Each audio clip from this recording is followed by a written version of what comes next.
Cawapres 03 Mahfud MD meminta agar Mahkamah Konstitusi tidak takut memberikan keputusan dalam sidang gugatan sengketa Pilpres 2024.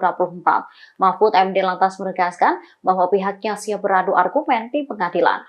Hal ini disampaikan Mahfud MD pada Senin 25 Maret 2024. Ia optimis para hakim di MK memiliki keberanian untuk membuat keputusan monumental. Keputusan monumental diyakini akan berdampak positif bagi MK di tengah citra lembaga ini yang terpuruk dalam beberapa tahun terakhir.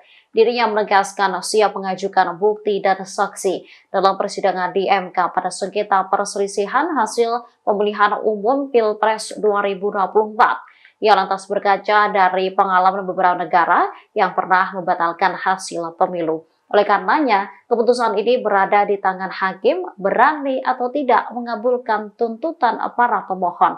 Lebih lanjut dikatakannya jalur hukum ditempuh di MK untuk mencari kebenaran, bukan semata-mata kemenangan. Selain itu dikatakannya kebenaran tidak harus melalui vonis hakim, tetapi pada kesadaran publik. Pasalnya hakim dimungkinkan bisa diintervensi.